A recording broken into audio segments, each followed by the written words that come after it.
अगर भारत में कोई सरकार ना हो तो क्या होगा, कोई राष्ट्रपति ना हो तो क्या होगा, कोई प्रधानमंत्री ना हो तो क्या होगा, कोई कोर्ट ना हो तो क्या होगा, कोई संसद ना हो तो क्या होगा। तो क्या आप स्कूल जा पाएंगे? क्या पुलिस अपना कार्य करेगी? क्या नियम बन पाएंगे? तो इतने बड़े लोकतंत्री देश को चलाने के लिए हम कुछ संस्थाओं की आवश्यकता होती है। तो हेलो दोस्तों, आज हम पढ़ेंगे उन्हीं संस्थाओं के बारे में, वर्किंग ऑफ इंस्टीट्यूट्स के बारे में, और उसके साथ हम पढ़ेंगे कि संसद क्या है, कैसे कार्य करती है, कानून कैसे बनाए जाते हैं, मंडल आयोग क्या है, और पीएम को कैसे हटाया जाता है, पीएम और प्राइम मिनिस्टर्स दोनों के बीच का अंतर, जुडिशियल रिव्यू। तो इसको हम देखेंगे। आज हम इस चैप्टर में क्या क्या कवर करने वाले हैं। आज हम जानेंगे संस्थाओं के कामकाज, संस्था कैसे काम करती है इसके बारे में, प्लस इसके बारे में जानेंगे कि संस्थाओं के कामकाज कैसे होता है, संसद कैसे कार्य करती है, कानून कैसे बनाया जाता है, प्रधानमंत्री और राष्ट्रपति में क्या अंतर है, मंडल आयोग क्या है, न्यायपालिका क्या करती है, लोकसभा की शक्तियाँ। ठीक है, तो हम इतने सारी चीज़ों को इस चैप्टर में करेंगे, और इसके साथ में लास्ट में क्विक रिवीजन और एमसीक्यू प्रैक्टिस भी करेंगे। तो इसको अंत तक ज़रूर देखिएगा। अगर मैं आपसे पूछूं, क्या हमारे इतने बड़े लोकतंत्री देश को चलाने कोई एक व्यक्ति चला सकता है? क्या प्रधानमंत्री कोई एक व्यक्ति चला सकता है? नहीं ना। तो हमारे इस इतने बड़े लोकतंत्री देश को चलाने के लिए कुछ संस्थाओं की आवश्यकता पड़ती है। तो वो संस्थाएं निम्न प्रकार हैं। जैसे जनता जब वोट डालती है तो हमारे चुने हुए प्रतिनिधि संसद में जाते हैं, और जब संसद बनती है तो संसद में फिर सरकार बनाई जाती है। उस सरकार को हम कार्यपालिका भी कहते हैं, और इसी कार्यपालिका को नियंत्रण करने के लिए हम न्यायपालिका को रखते हैं। अगर सरकार कोई भी गलत कानून बनाती है तो न्यायपालिका उस कानून को बदल सकती है और उसमें बदलाव कर सकती है। ये सारा प्रोसेस हम करते हैं। संस्थाएं इसी प्रोसेस के अकॉर्डिंग काम करती हैं। जनता के द्वारा चुनाव किया जाता है। चुनाव से संसद बनती है, संसद से सरकार बनती है, और सरकार पर नियंत्रण न्यायपालिका करती है। और ये सारी चीज़ें हमारे लिए, नागरिकों के लिए जवाबदेही होती है, और ये सारी संस्थाएं नागरिकों के लिए जवाबदेही होती हैं। तो एक व्यक्ति क्या पूरा देश क्यों नहीं चला सकता? हमारे देश में अलग अलग संस्थाओं को शक्ति बांटी इसलिए गई है कि कोई भी व्यक्ति तानाशाह ना बन जाए और सभी कार्य सुचारू रूप से कराए जा सकें, चाहे वो संसद करे, जुडिशियल करे, और एक दूसरे पर इसको नियंत्रण रखने के लिए भी कार्य किए गए हैं। अब हमने ये तो जान लिया कि संस्थाएं क्यों किया जाते हैं। अब ये हम जानेंगे संस्थाओं की आवश्यकता हमें क्यों पड़ती है। अब हम ये जानेंगे कि आखिर ये संसद होती क्या है, अब हम जानेंगे। देखिए, संसद किसी भी देश में कानून बनाती है। ये लॉ बनाती है, और लॉ को बनाती है और उसे नियंत्रित करती है, और इस पर नियंत्रण करता है न्यायपालिका। ये हमारे लिए कानून बनाती है। अब कानून कैसे बनाती है? जो हमारे द्वारा चुने गए प्रतिनिधि जाते हैं, इनके द्वारा वोटिंग होती है, और वोटिंग के थ्रू कानून बनते हैं। अब इस संसद के भी दो पार्ट होते हैं, एक है लोकसभा और दूसरी है राज्यसभा। लोकसभा में जनता द्वारा प्रत्यक्ष चुनाव किए जाते हैं। जो हमारे प्रतिनिधि जाते हैं डायरेक्ट लोकसभा में जाते हैं। इसका राज्यसभा अप्रत्यक्ष चुनाव होते हैं। इसमें हर साल 1/3 मेंबर बदलते हैं, पर लोकसभा में ऐसा नहीं होता है। लोकसभा में 5 साल बाद सभी मेंबर चेंज हो जाते हैं। यह एक स्थायी सदन है, जबकि ये अस्थायी सदन है। लोकसभा एक अस्थायी सदन है, राज्यसभा एक स्थायी सदन है। लोकसभा सरकार बनाती है, और राज्यसभा में राज्यों के प्रतिनिधि जाते हैं। देखिए, अब लोकसभा की 3 मुख्य शक्तियाँ, ये पहले कानून बनाती है, फिर सरकार का पर नियंत्रण रखता है, फिर कानून को हटाना या उसे अव्यवस्था प्रस्ताव पेश करना, ये सभी लोकसभा के अंदर है। यहाँ तक कि हमारे जो प्रधानमंत्री होते हैं ना, वो भी लोकसभा के प्रति उत्तरदायी होते हैं। लोकसभा में अगर उनको बहुत ज़्यादा बहुमत मिली है तभी वो प्रधानमंत्री बन सकते हैं। सरकार में प्रधानमंत्री को बनाने के लिए लोकसभा में बहुमत प्राप्त होनी चाहिए। अगर वो बहुमत खो देते हैं तो उसके बारे में हम आगे पढ़ेंगे कि वो कैसे किया जाता है। अब कानून कैसे बनता है, देखिए, पहले एक बिल होता है, जैसे कि हम किसी भी डॉक्यूमेंट को समझ लेते हैं, फिर उस पर बहस होती है। जब बहस होती है राज्यसभा और लोकसभा में, तो वो पहले लोकसभा में उसके ऊपर मतदान दिया जाता है। जब वो लोकसभा में पास हो जाता है फिर वो राज्यसभा में जाता है। जब वो राज्यसभा में भी उस पर मतदान होता है और 50% अगर उसकी वोटिंग मिलता है तभी वह राष्ट्रपति के पास जाता है और राष्ट्रपति उसे देखते हैं, फिर उसको अपने सिग्नेचर करते हैं और तब वो कानून बनता है।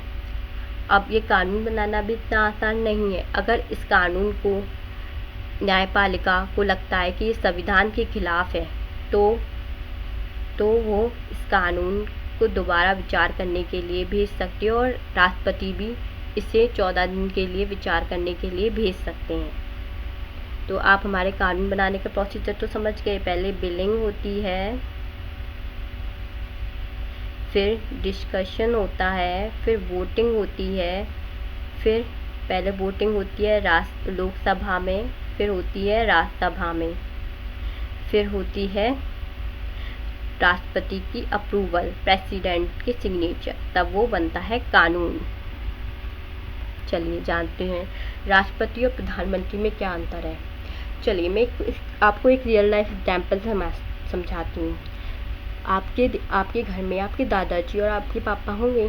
अच्छा, कोई भी बड़ा फैसला होता है तो क्या करते हैं, दादाजी लेते हैं, फिर आपके पापा उस कार्य को करते हैं, क्योंकि दादाजी बहुत बूढ़े होते हैं और बड़े भी होते हैं, उनकी बात सब मानते हैं। ऐसे ही हमारे देश में राष्ट्रपति होते हैं।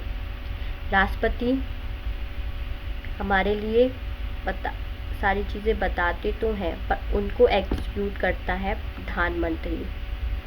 राष्ट्रपति तो हमारे लिए सिर्फ ऑर्डर देते हैं उनको पूरा एग्जीक्यूट करने का कार्य होता है प्रधानमंत्री का।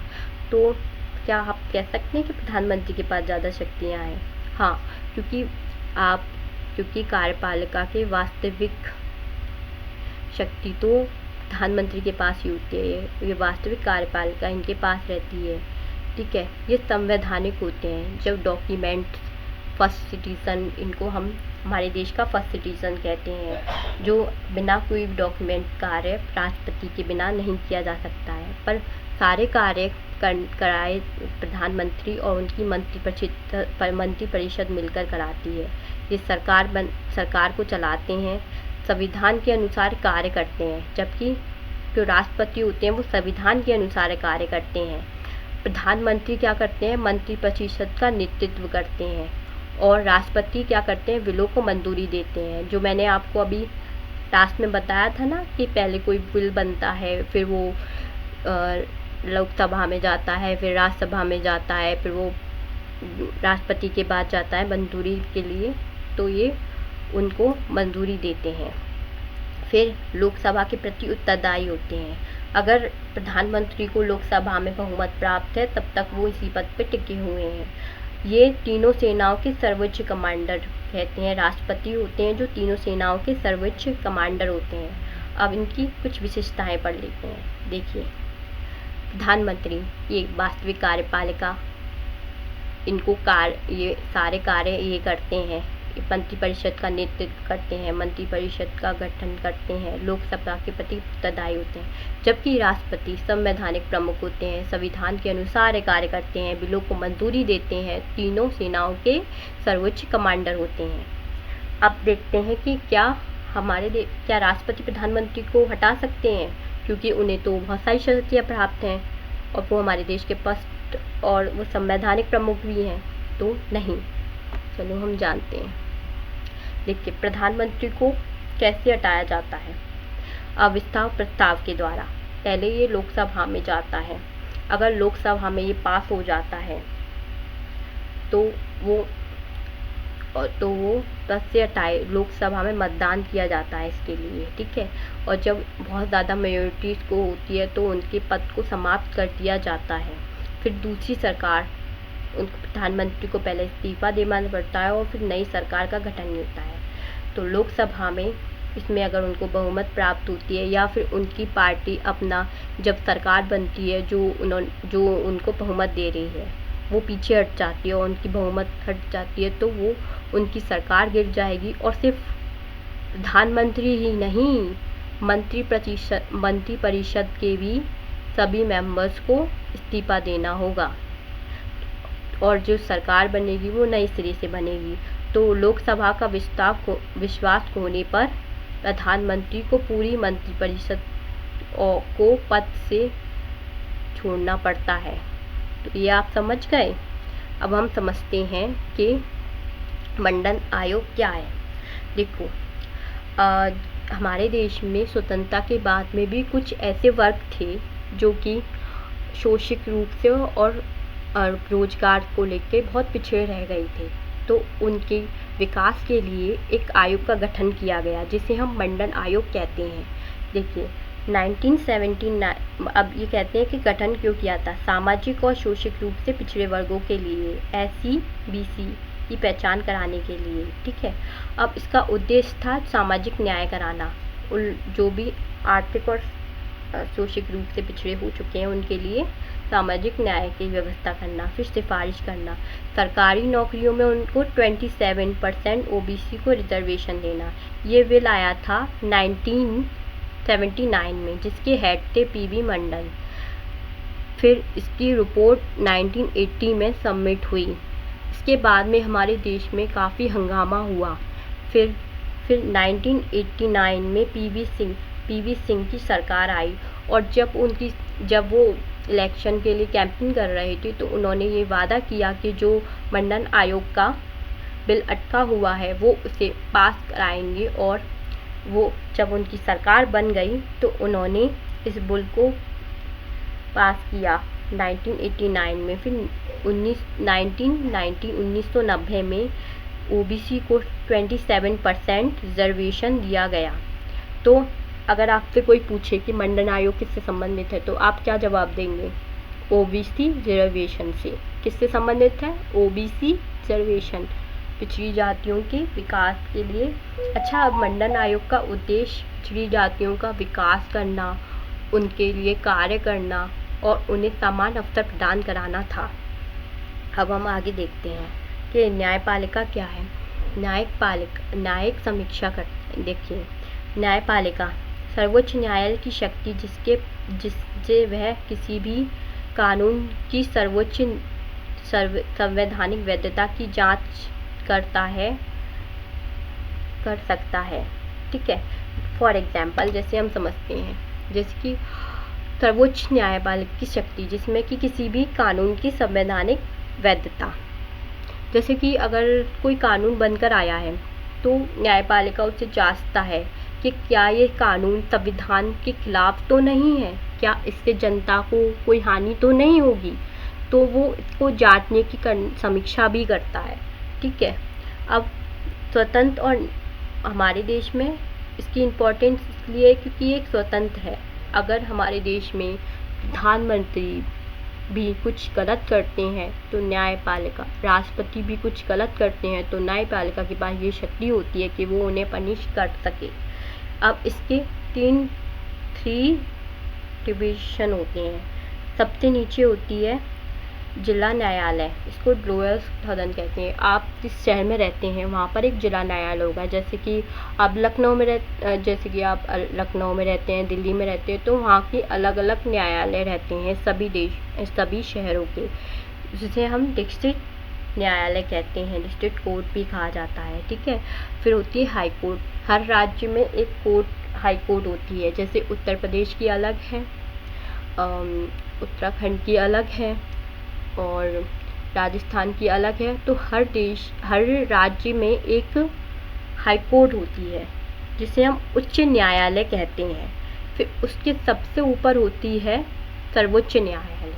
सर्वोच्च न्यायालय को सबसे ज़्यादा शक्ति प्राप्त होती हैं। अगर आपकी निचली अदालत में कोई सुनवाई नहीं होती है या हमारे देश का कोई बहुत बड़ा मुद्दा है तो वो सर्वोच्च न्यायालय में जाता है, तो जिसे हम सबसे उच्च सदन भी कहते हैं, सर्वोच्च न्यायालय। अच्छा, आप मुझे ये कमेंट बॉक्स में कमेंट करके बताइए कि हमारे देश का सर्वोच्च न्यायालय कहाँ स्थित है। जल्दी जल्दी कमेंट करके बताइए और ये भी बताइएगा कि आपके राज्य का उच्च न्यायालय कहाँ है।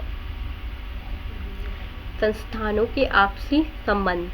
देखिए, पहले जो जनता होती है वो इलेक्शन के थ्रू, चुनाव के थ्रू संसद में अपने प्रतिनिधि भेजती है और फिर वो 2 भागों में बढ़े जाते हैं। एक तो है नो कोऑर्डिनेशन, जिसे प्राइम एग्जीक्यूटिव जिसे प्रधानमंत्री और मंत्रिपरिषद, और दूसरा होता है रिविन्स लॉ मेडवाय, जो न्यायपालिका के पास जाते हैं। ठीक है, अब जब प्रधानमंत्री और मंत्रिपरिषद बनता है तो वो राष्ट्रपति को क्या करता है, एडवाइस देते हैं। वो राष्ट्रपति को एडवाइस देते हैं। फिर जब राष्ट्रपति उसे अप्रूव कर देते हैं तो वो न्यायपालिका के पास जाता है। देखिए, जनता चुनाव आती है, चुनाव में संसद से सरकार बनती है, सरकार में प्रधानमंत्री और मंत्रिपरिषद होता है। मंत्रिपरिषद राष्ट्रपति को एडवाइस करता है और एडवाइस जब अप्रूव हो जाती है तो वह न्यायपालिका के पास जाती है। इस तरीके से हमारे देश का संस्थाओं में आपसी संबंध होते हैं। अब हम देखते हैं कुछ MCQ क्वेश्चन। संसद के दोनों सदन कौन कौन से होते हैं, लोकसभा और राज्यसभा। ये आपके एग्जाम में बार बार रिपीट होने वाले हैं तो इन्हें ज़रूर देखिएगा। सरकार का प्रमुख, हेड ऑफ गवर्नमेंट कौन है, प्रधानमंत्री। राष्ट्र का प्रमुख कौन होता है, राष्ट्रपति। और भारत में कानून बनाने की अंतिम शक्ति किसके पास है, संसद के पास। लोकसभा का कार्यकाल सामान्यतः कितने वर्ष होता है, 5 वर्ष। अच्छा, अब ये बताइए कि राज्यसभा का कार्यकाल कितना होता है। राज्यसभा का कार्यकाल होता है, उसमें वो स्थायी सदन होता है तो इसलिए उसमें 5 साल बाद सदस्य नहीं बदलते, उसमें 1/3 मेंबर्स जोड़े जाते हैं। अब हम क्विक रिवीजन करते हैं। संसद में क्या करती है, लॉ को मेकिंग करती है और लोकसभा लॉ मेकिंग करती है। ठीक है, अब देखते हैं संस्थाओं। अब फिर कार्यपालिका का हेड होते हैं PM, फिर वो गवर्नमेंट को रन कराते हैं। फिर आते प्रेसिडेंट, ये नॉर्मल हेड होते हैं सिग्नेचर के लिए, मतलब इनका सिर्फ सिग्नेचर काम करता है। बिना सिग्नेचर के, अगर इनका सिग्नेचर ना हो तो हम कोई भी संवैधानिक कार्य प्रधानमंत्री नहीं करा सकते हैं, तो ये इनके पास सिग्नेचर की पावर होती है राष्ट्रपति के पास में। फिर होते हैं मंडन आयोग, जिसको 1979 में PB मंडल द्वारा किया गया था। मंडन आयोग 27 रिजर्वेशन OBC को। फिर अविस्ताव प्रस्ताव, PM और control must resign to major Lok Sabha, मतलब लोकसभा में जब तक उनकी मेजॉरिटी है, जब तक उनके प्रतिनिधि हैं, जब तक तो लोकसभा में वो हैं। जैसे उनकी मेजॉरिटी वापस हो जाती है तो उनकी सरकार गिर जाती है और प्रधानमंत्री को अपनी मंत्रिपरिषद सहित त्यागपत्र देना होता है। देखते हैं फाइनल रिव्यू। देखिए, रिमाइंड दिस, कानून निर्माण कैसे होता है, कौन कराता है कानून निर्माण, संसद। फिर था प्राइम मिनिस्टर रन गवर्नमेंट, सरकार को चलाती है। सरकार को कौन चलाता है, प्राइम मिनिस्टर। ठीक है, प्रेसिडेंट होते हैं इसका हेड, संवैधानिक प्रमुख, उनके सिग्नेचर काम करते हैं। Judiciary is the protect constitution, संविधान की रक्षा करते हैं। ठीक है, मंडन आयोग सोशल जस्टिस, सामाजिक न्याय से संबंधित था। और आपने ये पूरा चैप्टर 1 शॉट में कवर कर लिया है, इसे आप रीड करके आएंगे एंड आपको मैं नेक्स्ट में सॉल्व कराऊंगी प्रीवियस ईयर पेपर। तो इस चैनल को लाइक लाइक कीजिए, शेयर कीजिए और सब्सक्राइब कीजना ना भूलिएगा। और ये भी बताइएगा कि लास्ट में आपको किस चैप्टर्स में प्रॉब्लम है और हम उसी चैप्टर की वीडियो आपके सामने लाएंगे। थैंक